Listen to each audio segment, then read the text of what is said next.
Hello everyone, कैसे हैं।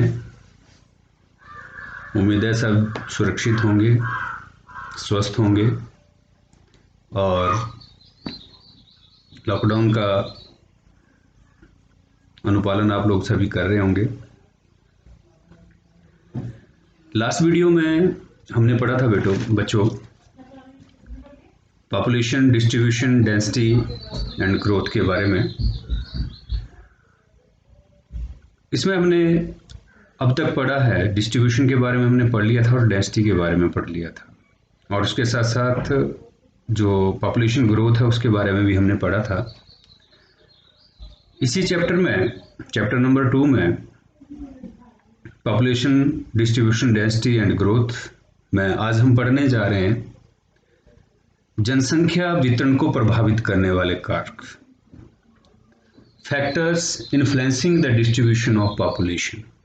ठीक है, जनसंख्या के घनत्व एवं वितरण को प्रभावित करने वाले कारकों के बारे में, फैक्टर्स के बारे में जो आज हम पढ़ने जा रहे हैं। जो प्यारे बच्चों, जैसा आप लोग देखते हैं कि जनसंख्या जो है किसी एक स्थान के ऊपर बहुत सारे लोग रहते हैं और किसी एक स्थान के ऊपर बहुत कम लोग जो है रहते हैं या नाम मात्र के रहते हैं या जनसंख्या नहीं भी पाई जाती है।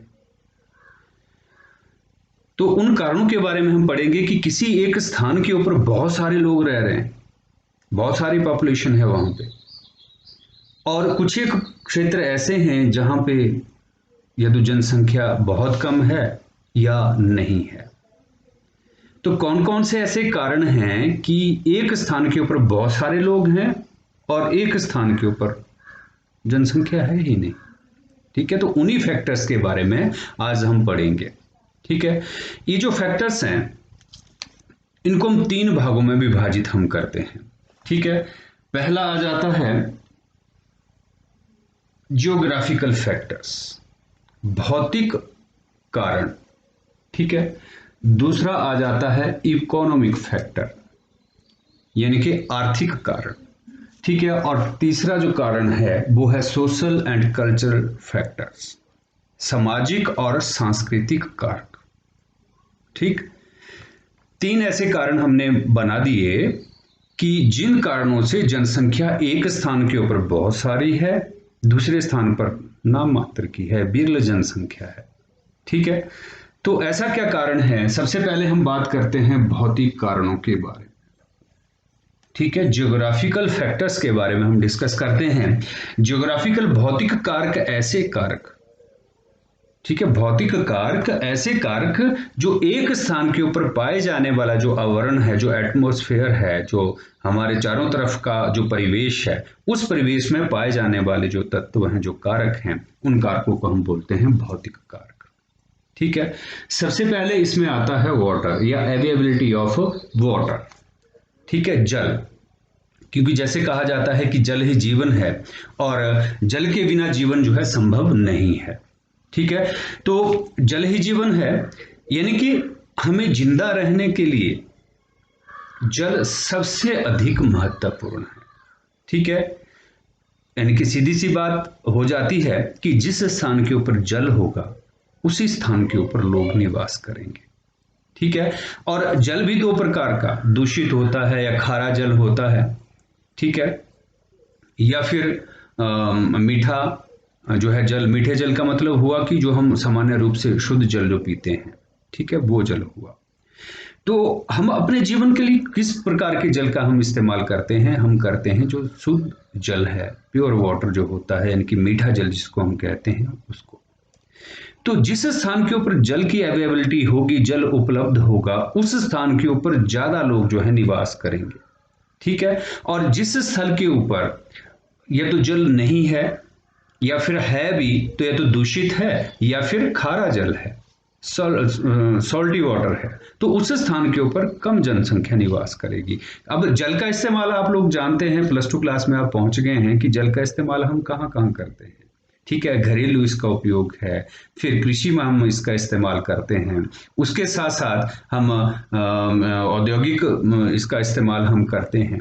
ठीक है, पीने के लिए हमें जल चाहिए, ठीक है, घर में साफ सफाई इत्यादि, मवेशी या खाना बनाना इत्यादि, या मवेशियों के लिए इसका जो है वो हम इस्तेमाल करते हैं। तो जिस स्थान के ऊपर जल उपलब्ध होगा, अच्छा जल यानी कि मीठा जल उपलब्ध होगा, उस स्थान के ऊपर ज़्यादा जनसंख्या निवास करेगी। और इसके विपरीत जिस स्थान के ऊपर अवेलेबिलिटी ऑफ वाटर नहीं है, उस स्थान के ऊपर बिल जनसंख्या जो है वो निवास करेगी। प्यारे बच्चों, आप अपने चारों तरफ नज़र दौड़ाइएगा, या अपना जहाँ पे भी आपका गांव है, ठीक है, जहाँ पे भी आप लोग रहते हैं, आप लोग देखेंगे कि पुराने समय से ही, हमारे बुजुर्गों के समय से ही उन स्थानों के ऊपर या तो कुएं बने हुए हैं या वावड़ी इत्यादि जो है वो बनी हुई हैं, यानी कि कोई ना कोई नेचुरल सोर्स ऑफ वाटर जो है उस स्थान के ऊपर अवश्य होगा। और उसी सोर्स ऑफ वाटर के चारों ओर हमारा गांव जो है वो निवास करता है। तो पुराने समय से उस स्थान को उन लोगों ने अपना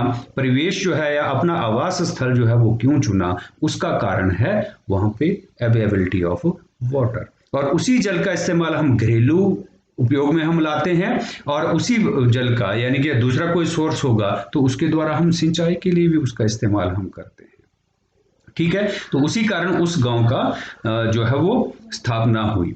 ठीक है, तो उस स्थान के ऊपर जहां ज्यादा जल होगा, उस स्थान के ऊपर ज्यादा लोग जो है निवास करते हैं, यानी कि गांव का जो विस्तार होगा, जो साइज होगा, वो बहुत बड़ा होगा। ठीक है, और जिस स्थान के ऊपर अवेलेबिलिटी ऑफ वाटर अगर कम होगी, तो उस स्थान के ऊपर इक्का दुक्का परिवार जो है रहेंगे या नहीं रहेंगे, या उस स्थान के ऊपर निवास नहीं करेंगे। अब तो पाइपलाइन जो है वो परिवहन हो गया है जल का, तो अब तो किसी भी स्थान के ऊपर जल जो है उपलब्ध हो जाता है। ठीक है, तो जल एक बहुत बड़ा फैक्टर है जो किसी भी क्षेत्र की या किसी भी स्थान की जनसंख्या के घनत्व को या वितरण को प्रभावित करती है। ठीक है, विश्व में भी ऐसा ही है। आप लोग देखेंगे बड़े शहर या गांव इत्यादि या वैसे क्षेत्र जो हैं जहाँ पे पानी भरपूर मात्रा में उपलब्ध होता है, बारिश जहाँ पे भरपूर होती है, अंडरग्राउंड वाटर जहाँ पे या जिस देश में ज़्यादा है, उस स्थान के ऊपर जनसंख्या ज़्यादा निवास करती है। ठीक है, फिर दूसरा फैक्टर आता है लैंडफॉर्म्स। ठीक है, धरातल। ये धरातल भी किसी क्षेत्र या किसी स्थान की जनसंख्या के वितरण को प्रभावित करेगा। ठीक है, धरातल जो है वो किस प्रकार का होता है, उबड़ खाबड़ धरातल है यानी कि पर्वतीय क्षेत्र भी है, या कठोर धरातल है जिसको हम पठारी क्षेत्र हम बोलते हैं, समतल क्षेत्र है यानी कि मैदानी क्षेत्र है। तो जिस स्थान के ऊपर धरातल अनुकूल होगा मानव के निवास स्थल के रूप में, उस स्थान के ऊपर जनसंख्या ज्यादा निवास करेगी। और अनुकूल कौन सा धरातल हुआ? अनुकूल धरातल होता है समतल धरातल। ठीक है, क्योंकि पर्वतीय, पहाड़ी या फिर पठारी क्षेत्र, ये क्षेत्र या मरुस्थलीय क्षेत्र, ये क्षेत्र ऐसे होते हैं जहां पे जीवन कठिन होता है। ठीक है, अब धरातल जो है पर्वतीय क्षेत्र है, पर्वतीय क्षेत्रों में यही कारण है कि जीवन कठिन है, तो उस स्थान के ऊपर जनसंख्या कम निवास करती है। ठीक है, हमारे हिमाचल प्रदेश में आप लोग देख लीजिए, या हिमालय पर्वत श्रृंखला आ जाती है जिसमें उत्तराखंड, आगे की तरफ अगर हम बढ़ते चले जाएं सिक्किम है, अरुणाचल प्रदेश है, या इस तरफ के पूर्वी हमारे जो राज्य हैं, सेवन सिस्टर स्टेट्स हैं, वहां पे जनसंख्या कम निवास कर रही है।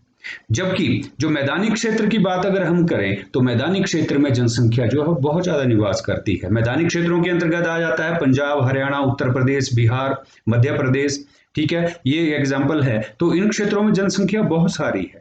ठीक है, जबकि पठारी क्षेत्र की बात हम करें, दक्षिण भारत की अगर हम बात करें, तो दक्षिणी भारत का जो पठारी क्षेत्र है वहां पे भी जनसंख्या विरल पाई जाती है। ठीक है, क्यों विरल पाई जाती है? उसका कारण है कि उस स्थानों के ऊपर जीवन जो है कठिन है, जीवन के लिए अनुकूल दशाएं जो है वहां पे नहीं पाई जाती हैं। ठीक है, ये लैंडफॉर्म्स। इसके पश्चात है क्लाइमेट।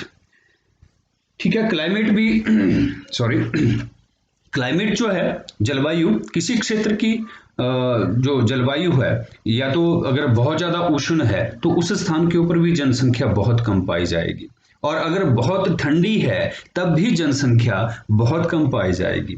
ठीक है, जलवायु ऐसी, अगर अनुकूल जलवायु है जिसमें ना ही बहुत ज्यादा गर्मी है, ना बहुत ज्यादा ठंड है, और ना ही बहुत ज्यादा बारिश हो रही है, ठीक है, तो उस स्थान के ऊपर जनसंख्या ज्यादा निवास करती है। ठीक है, तो ऐसे स्थान जहां पे अनुकूल यानी कि जो है अनुकूल परिस्थितियां जो है जिस स्थान के ऊपर पाई जाएंगी उस स्थान के ऊपर जनसंख्या ज्यादा निवास करेगी। ठीक है, हमारे भूमध्य रेखीय क्षेत्र से उपोष्ण कटिबंधीय क्षेत्रों के आसपास का जो क्षेत्र है वो अनुकूल जलवायु है जीवन के लिए, और यही कारण है कि इन क्षेत्रों में ज्यादा जनसंख्या निवास करती है। फिर इसमें भौतिक कारणों में आ जाता है सॉइल। ठीक है, मिट्टियां मिट्टियां जो है क्योंकि हमारे जो आर्थिक क्रियाकलाप हैं प्रत्यक्ष और परोक्ष रूप से वो मिट्टी के ऊपर ही निर्भर करती हैं। ठीक है, हमारे उद्योग धंधे प्रत्यक्ष या परोक्ष रूप से मिट्टी के ऊपर निर्भर करते हैं। हम अपने खाद्यान्नों के लिए मिट्टी के ऊपर निर्भर रहते हैं। तो जिस स्थान की या जिस क्षेत्र की या जिस प्रदेश की मिट्टी उपजाऊ होगी उस स्थान के ऊपर जनसंख्या ज्यादा निवास करेगी, और जिस क्षेत्र की मिट्टी अनुपजाऊ होगी या ऊसर होगी या फिर जो है जहाँ पे उत्पादन नहीं होता हो तो उस स्थान के ऊपर जनसंख्या ज्यादा निवास नहीं करेगी। विश्व के जो बड़े बड़े क्षेत्र हैं, जो उपजाऊ मिट्टियां जहाँ पे पाई जाती हैं वहाँ पे जनसंख्या का घनत्व ज्यादा पाया जाता है, और जिन क्षेत्रों की मिट्टी अनुपजाऊ है या कम उपजाऊ है वहाँ पे जनसंख्या तो विरल है या नहीं है। ठीक है, तो और यही कारण है कि भारत का जो विशाल मैदान है, ठीक है, सतलुज गंगा ब्रह्मपुत्र का जो विशाल मैदान है उस भाग में जनसंख्या ज्यादा पाई जाती है। कारण क्या है? वहां पे ज्यादा पॉपुलेशन होने का उस स्थान की मिट्टी। ठीक है, पुराने समय से भी ऐसे स्थानों के ऊपर ही पुरानी सभ्यता जो है विकसित हुई, या तो नदी घाटी का क्षेत्र उन स्थानों के ऊपर जनसंख्या जो है वो सभ्यता विकसित हुई, और उन क्षेत्रों के ऊपर हुई जहाँ की मिट्टी उपजाऊ थी। ठीक है, तो ये तो हुए हमारे भौतिक कारक, ज्योग्राफिकल फैक्टर्स। अब हम बात करते हैं जो दूसरे फैक्टर हैं जो किसी स्थान की जनसंख्या के वितरण को प्रभावित करते हैं, वो है इकोनॉमिक फैक्टर। ठीक है, आर्थिक कारक। आर्थिक कारकों के अंतर्गत यानी कि आर्थिक कारकों में हम अपने जीवन यापन के लिए आर्थिक कारक हुए क्या? इकोनॉमिक एक्टिविटीज ऐसी क्रियाएं जिनको करने से हमारा जीवन यापन जो है वो चलता है, या जीवन यापन को चलाने के लिए किए गए सारे के सारे कार्य जो है वो आर्थिक क्रियाएं जो है कहलाती हैं, इकोनॉमिक एक्टिविटीज कहलाती हैं। तो आर्थिक क्रियाओं के अंतर्गत ये भी हमारे किसी क्षेत्र की जनसंख्या के वितरण को प्रभावित करते हैं। सबसे पहले हम बात करते हैं मिनरल्स। ठीक है, मिनरल्स, खनिज। खनिज जो हैं किसी स्थान के ऊपर जो पाए जाने वाले खनिज हैं वो जो है किसी स्थान की जनसंख्या के वितरण को प्रभावित करते हैं। ठीक है, विभिन्न प्रकार के खनिज खनन के द्वारा निकाले गए जो खनिज हैं वो जिस स्थान के ऊपर उपलब्ध होंगे उस स्थान के ऊपर ज्यादा जनसंख्या निवास करेगी। क्यों करेगी उस स्थान के ऊपर ज्यादा जनसंख्या जो निवास करेगी? उसका कारण है कि खनन में लगे हुए लोग, बहुत सारे लोगों को रोजगार जो है उपलब्ध होता है। ठीक है, खनन के द्वारा, और उस खनन के द्वारा जो है बहुत सारे लोग रोजगार प्राप्त करते हैं, और उसके साथ साथ उन लोगों को जो खनन में लगे हुए हैं उन लोगों को सेवाएं देने के लिए बहुत सारे लोग जो हैं उस स्थान के ऊपर केंद्रित हो जाते हैं। जैसे टैक्सी चालक होंगे, परिवहन के साधन उपलब्ध करवाने वाले लोग होंगे, फिर उसके साथ साथ जो है विभिन्न प्रकार के डॉक्टर्स, फिर बैंक सेवाएं इत्यादि हो गई, यातायात के साधन इत्यादि हो गए, या फिर एजुकेशनल इंस्टीट्यूशन इत्यादि हो गए जिनमें अध्यापक इत्यादि हैं। वो सारे के सारे जो हैं ऐसे स्थानों के ऊपर जो है वो केंद्रित हो जाते हैं। मार्केट इत्यादि, दुकानदार, सारे के सारे जो हैं उस स्थान के ऊपर इकट्ठा हो जाते हैं, क्योंकि वहां पे बहुत सारे लोग रह रहे हैं और वो लोग क्या कर रहे हैं? खनन से जुड़े हुए हैं। और यही कारण है कि खनन में ही जो साउथ अफ्रीका है, साउथ अफ्रीका का जाम्बिया एक ऐसा क्षेत्र है जहां पे कॉपर बेल्ट पाई जाती है, कॉपर जो है वो खनन किया जाता है, तो वहां पे सघन जनसंख्या पाई जाती है। तो उसका कारण क्या है कि मिनरल का होना, यानी कि कॉपर का होना, और उस स्थान के ऊपर ज्यादा लोग जो है निवास करते हैं। हमारे छत्तीसगढ़, झारखंड, बिहार, इस क्षेत्र में भी जो मिनरल्स हैं, खनिज इत्यादि हैं, वो भरपूर मात्रा में, लोहा अयस्क है, कोयला इत्यादि है, वो भरपूर मात्रा में यहाँ पे पाए जाते हैं। तो यहाँ पे ये जो लोग इस क्षेत्र में जुड़े हैं और वहाँ पे जनसंख्या का घनत्व जो है वो ज्यादा सघन हो जाता है।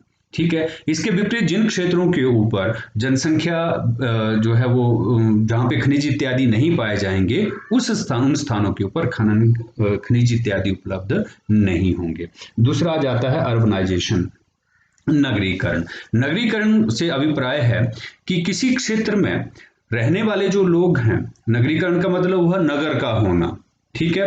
नगर एक ऐसा क्षेत्र होता है जहां पे विभिन्न प्रकार की सुविधाएं उपलब्ध होती हैं। विभिन्न प्रकार की सुविधाओं के अंतर्गत आ जाता है चिकित्सा सुविधा है, फिर शिक्षा की सुविधा है, परिवहन की सुविधाएं इत्यादि आ जाती हैं, मनोरंजन इत्यादि की सुविधाएं, फिर बाजार इत्यादि की सुविधाएं, रोजगार इत्यादि की सुविधाएं जो है वो सारी की सारी एक नगर में हो जाती है। और एक क्षेत्र का जब नगरीकरण होता है तो उन सुविधाओं का सुख भोगने के लिए चारों तरफ के ग्रामीण परिवेश से या छोटे कस्बों इत्यादि से लोग इस क्षेत्र की ओर आकर्षित हो जाते हैं। और जब ये सारे के सारे लोग ऐसे स्थान के ऊपर आकर के रहना शुरू कर देते हैं तो वहां पे जनसंख्या का घनत्व अधिक हो जाता है। हाँ, ठीक है। तो आज अगर एग्जाम्पल दिया जाए तो मुंबई है, दिल्ली है, बड़े महानगर इंडिया के, ठीक है, चेन्नई इत्यादि, या बड़े बड़े क्षेत्र, बड़े महानगर इत्यादि जो हैं वहां पे जनसंख्या का संकेंद्रण जो है वो ज्यादा हो गया है। उसका कारण है अर्बनाइजेशन, ठीक है। तो वहां पे जनसंख्या घनत्व ज्यादा, जबकि अगर दूसरे गांव या छोटे कस्बों की बात अगर हम करें तो वहां पे जनसंख्या का घनत्व विरल पाया जाता है, ठीक है। इसके पश्चात आ जाता है इंडस्ट्रियलाइजेशन, औद्योगिकरण।